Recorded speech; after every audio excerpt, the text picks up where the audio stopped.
Kaya nga, selective persecution ito at saka selective prosecution. Makita natin na those who are really dissenters o yung mga kritiko ng ating administration ngayon ay sila ngayon ang parang the books are thrown at them. So sila ngayon ang kinakasuhan. So there's no question about it kasi yan naman talaga ang nangyayari sa ating bansa ngayon. Opo. Nasa linya po ng ating komunikasyon ngayong umaga via Zoom si Attorney James Reserva, isa pong profesor ng Political at Constitutional Law. Attorney, good morning. May buntag, Jade at Admar Pumuli ang inyong mga kasama. Maraming salamat po sa inyong oras. Good morning, Jade. Good morning, Admar. Thank you for having me in your program. Opo. Attorney, reaction po ninyo hinggil nga dito sa naging anunsyo ni Ombudsman Boying Rimulya na this week daw ay ihahain o sasampahan na po ng plunder case itong si Senador Rodante Marcoleta at dating Congressman Mike Defensor. Well, in one word, unsettling or very disturbing. Kasi the allegations against Senator Marcoleta that he allegedly amassed millions of pesos are reportedly private in character. So private funds. Hindi man yan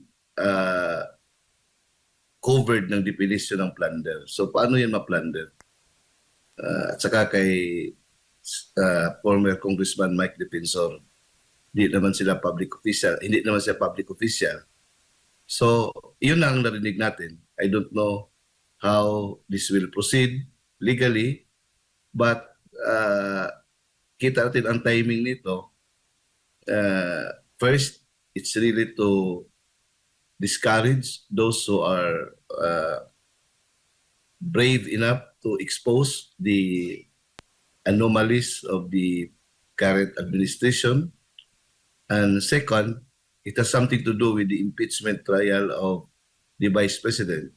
Kasi si Senator Marcoleta is a very known and articulate lawyer. So, two birds in one shot ito kasamang Jade. Opo. Attorney, konting lecture lamang para po sa kaalaman din ng ating mga kababayan. Sa ilalim ho ba ng ating batas, ano ho ba yung legal na definisyon ng plunder? At ano yung mga pangunahing elemento po nito na masasabi po natin na ang isang opisyal ng gobyerno ay may ganitong kaso ng plunder? I have not with me the exact definition of plunder. Pero basically, ito yung you have to raid the National Treasury, systematic raid of the National Treasury amounting to more than 50 million pesos through schemes, may mga elements diyan. Pero ang basic na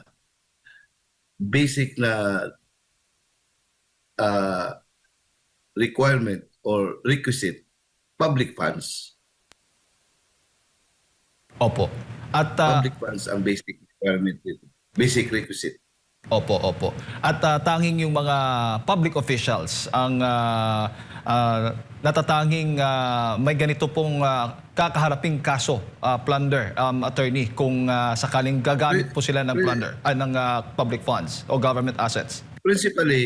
Principally, yung object nito ay public funds, pero pwede rin ang public officials, but pwede rin masali yung private individuals basta may allegation of conspiracy with public officials. Raiding the National Treasury in the aggregate amount of at least 50 million pesos through series of transactions. Series ito eh. Hindi lang biglaan. So may mga systematic, may isang word systematic. Ngayon, sa tingin ko, parang hindi papasok yung elements of plunder that they intend to file against Senator Rodante Marcoleta. Opo. At kung hindi po plunder ang pasok po dito na kaso laban po kay Senador Marcoleta, maaari ho bang maging itong issue na ito ay tungkol po sa kasi campaign donations, maaari po bang mahulog po siya doon sa tinatawag po nating election laws o anti-graft laws? I think meron ng I'm just relying on the news, Jade. I think cleared na siya sa Commission on Elections.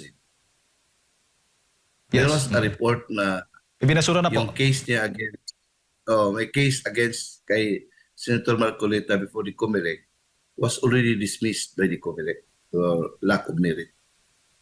Opo. So pwede po bang gagamitin po yung argumento din ng kampo po ni Senador Marcoleta, attorney, yung pagkakabasura po ng kanyang kaso, kaugnay nga po dito sa mga campaign donation niya, dito kung sakali mang matutuloy itong pagsasampangan ng kaso ng ombudsman dyan po sa Sandigan Bayan? Yes, he knows better, Jade. He's a good lawyer. And besides, he will be assisted by very good lawyers as well. Alam nila kung anong gagawin. Opo. Pero ang dating ho ninyo, attorney, dito sa pagsasampa po ng kaso laban po kay Senador Marcoleta at itong kasama na nga si Mike Defensor na inasahan nga kasama din ho sa mga kakasuhan ng ombudsman dyan po sa Sandigan Bayan, ay panggigipit po ba sa kanila? Anong dating para po sa inyo? Dahil kilala po ang dalawang ito na talagang kritiko po ng administrasyon, lalo na po laban sa korupsyon. Actually, Jade, may pattern naman dito eh. Hindi malas ng dalawa. Kaya nga, selective persecution ito at saka selective prosecution. Makita natin na those who are really dissenters o yung mga kritiko ng ating administration ngayon ay sila ngayon ang parang the books are thrown at them. So sila ngayon ang kinakasuhan. So there's no question about it kasi yan naman talaga ang nangyayari sa ating bansa ngayon. Opo. Kung sakali pong maisampa na itong kaso sa ng ombudsman na attorney, kaagad-agad ho ba, automatic ho ba maglalabas ng arrest warrant laban po kay Senador Marcoleta? Sana hindi kagad kasi klaro naman na walang basihan kung plunder. Tignan natin yung definition ng plunder under the law. Yung funds na allegedly ninakaw ay hindi naman galing sa kaban ng bayan. So, by that alone, it would negate the crime of plunder. Pero I don't know how the Sandigan Bayan respond to this.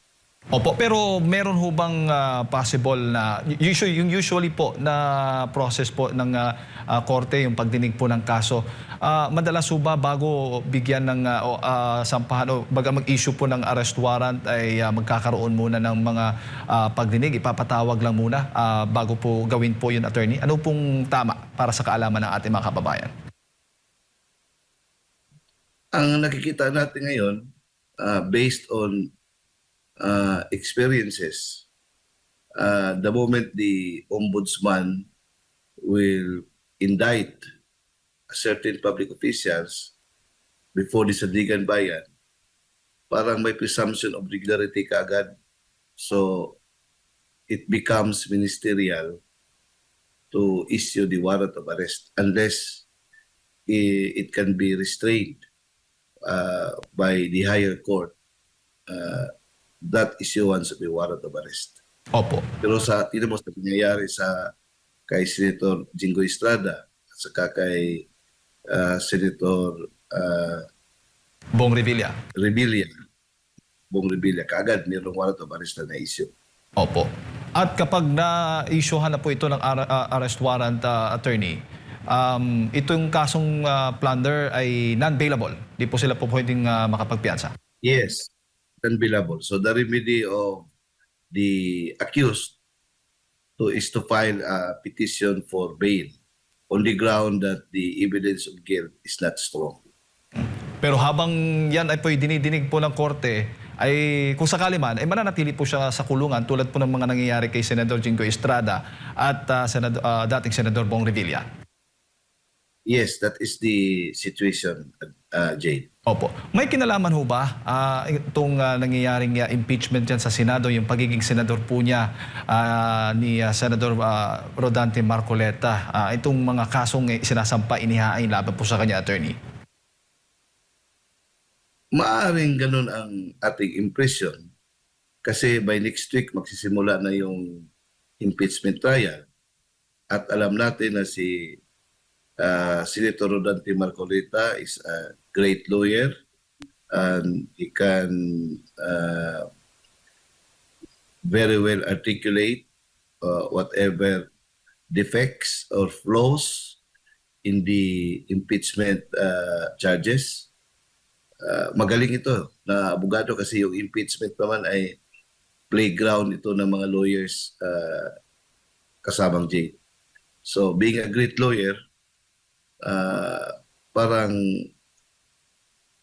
may epekto ito kung alam mo naman yung impeachment we have experienced that kahit na sabihin nila na they claim to be neutral, they claim to be impartial, pero sa umpisa pa lang makita natin yung partiality at saka bias, may identification na yan, at saka they are waiting for the right timing, they are listening, they are gauging the pulse of the people, kung saan yung perception, doon sila patungo.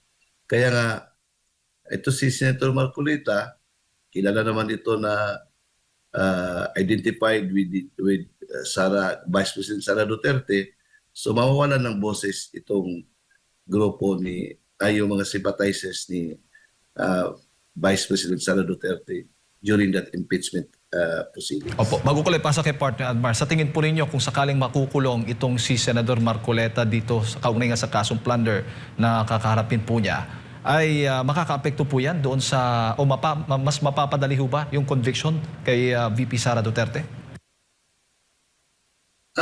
To me, hindi yan ganun kadali kasi maybe this kind of approach may fuel resentment. Kasi kung makita ng mga tao na parang ginigipit itong may pagigipit, this may fuel resentment. And this resentment is even far stronger than ideology. It can galvanize the base of Vice President Sara Duterte at saka baka lalong magalit ang tao dito.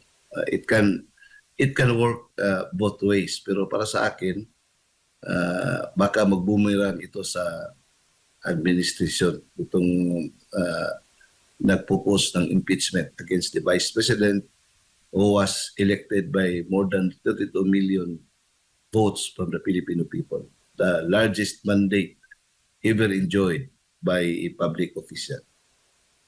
Attorney Bukal, maayong buntag si Admar po ito. Dito po tayo sa Good morning, Admar. Opo, katatapos lang po ng sa pre-trial at meron pong mga sinabi na posibleng umabot ng hanggang January, Pebrero ng susunod na taon itong impeachment trial na ito. Tingin niyo po makatarungan po ito, Attorney? Kaya nga may mga analysis dito, Admar, na because they lack the numbers, this is now part of the political campaign against the Vice President who already declared her intention to run for President in 2028. So this political process in the Senate as an impeachment court is already part of the campaign, demolition campaign against the Vice President, hoping that even if dalawang scenario ito, if they succeed in their narrative and the people will believe on their narrative, on their propaganda, it may lessen the support of Vice President Sara Duterte. So baka kahit na walang numbers, ma-acquit siya, matatalo na siya sa eleksyon kasi ihina yung kaniyang support base. Now, isa rin ditong senaryo na patagalin ng patagalin para they can maneuver to really get the magic, yung threshold na 16 votes. Yan ang mga iniisip ng mga analyst ngayon. But at in any event, lahat naman ito, hindi man lang ito linear. Meron man itong in every action, there is always an opposite and an equal reaction. So baka magbumirang din. So the longer it takes, at saka hindi sira yung support base ni Vice President Sara Duterte, yung mga politicians na mga senators, especially those who are seeking for re-election, if they will feel the political win in favor of the Vice President, baka they will shift their support toward acquittal. So, sa mga senaryo ito, depende ito how the propaganda will work. Opo.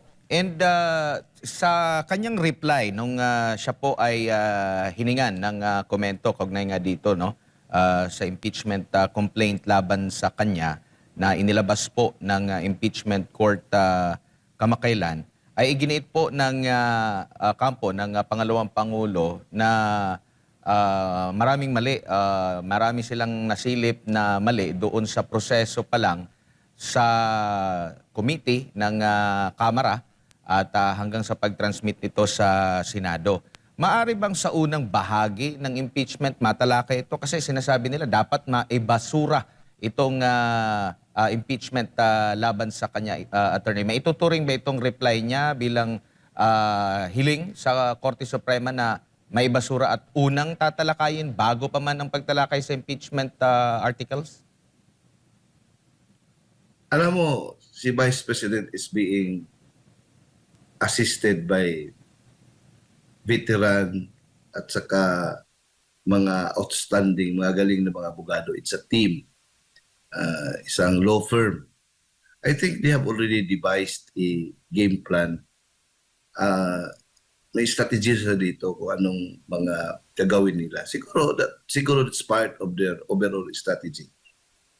Hindi ko lang, I cannot just say categorically, Admar, kasi I'm not part of the legal team of the Vice President. At yung matanong mo, siguro that can very well be asked to each spokesperson sa legal team nila. Di ba? May spokesperson naman sila, si Attorney Boa. So he's the one, I think, knowledgeable on how the defense team strategized their moves in order to serve their client, who is the Vice President. Opo. Sakali man po, attorney, na kanila itong ipipetisyon sa impeachment court at magde-decide ang impeachment court kung ibabasura ba itong kaso, meron po ba kayong, sa pagkakaalam po ninyo, kung ilang boto ang needed? Same pa rin ba? 2/3 pa rin ba ang kailangan sa pagdidesisyon kung may mga motion? Hindi. Kung mga motion lang, majority yan. Almar, majority yan. Kung mga motion lang. Opo. Do you recall yung impeachment trial ni former President Erap Estrada about the opening of the second envelope? It was just won, or it was just decided by a simple majority of the members of the impeachment court, the Senate impeachment court. Opo. Hanggang ngayon po, debate pa rin po kasi iba-iba yung pananaw. May mga dating maestrado ng Korte Suprema naniniwala na less than na ng 16 or hindi na stick talaga doon sa 16 para ma-convict ang isang impeachable official. Pero nakasaad po kasi doon, attorney, 2/3 of all members. Ang tanong, kailan ba mawawala ang pagiging miyembro ng isang individual sa Senado po, attorney? Kung siya ay mamatay, kung siya ay death, permanent disability, o removal. Pero kung wala, kung imprisonment lang, he is not yet, he is still a member of the Senate. Kaya nga yung about threshold, doon tayo magkinig kay dating Chief Justice Hilario Davide, who was also one of the commissioners of the Constitutional Commission which drafted the 1987 Constitution. At saka yung ano talaga ang threshold. It's easy to look at the deliberations of the commission, yung Constitutional Commission. Malinaw naman doon na 2/3 of all the members, so 24. So 16 talaga ang minimum dyan kasama advance. I hope there is no more debate about it. Yung anong term pa yan ni former Senator Pong Biason, legal gumuldigok. Wala, dapat malinaw na masyado yan. 2/3 of all the members of the Senate. Opo, so kahit makulong siya at hindi pa siya hinahatulang guilty or convicted siya, membro pa rin siya kahit nasa ibang bansa siya at kahit nagtatago siya, hindi po nawawala sa kanya yung pagiging membro ng Senado. At kahit yung pagpapatalsik sa kanya, halimbawa may mga ethics complaint, needed din pala ng 2/3 ng buong miyembro ng 2/3. Senado, attorney. Yes. Yes, kaya nga wala pang natanggal dyan na senator by way of an ethics complaint kasi 2/3 ang threshold. And that is also designed by the framers of the Constitution. Opo. So, ito yung dapat din na malaman ng ating mga kababayan, attorney. Magiging dalawa ba ang korte dito? Impeachment court at yung Court of Public Opinion na maraming nagsasabi na kaya hiniling nila na maraming mga trial days o maraming mahabang trial days ay dahil nga po dito sa usaping politika, attorney. Yun nga, talaga. In fact, it's a court of public opinion that will decide. Kasi ito naman mga senators are listening to the pulse of the people. Kasi what is important here, Admar, is their career and their personal interest. Now, if their personal interest aligned with the acquittal of the Vice President, they will do that. Kasi ang pinaka number one rule in life, lalo na sa mga senators, self-preservation ito. Temporary alliances lang yan ngayon. But at the end of the day, what they will look after is their own interest, yung kanilang self-preservation as senators or either their political careers. Some of them may plan to become the vice president or vice president someday, so they do not want to be isolated or to be demonized by a large number of constituencies who may be disappointed by their votes in the event that their votes will not be in accordance with the wishes or the desires of a large number of people.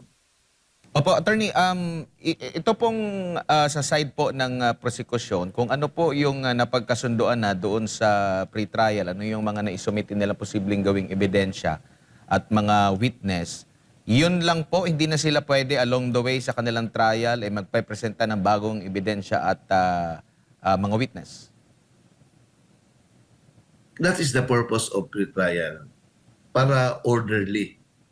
As early as possible before the start of the trial, na-define ang issue, na identified na ang mga witnesses, meron ng mga clarificatory matters dyan, agreed na, so that yung trial proper is already orderly.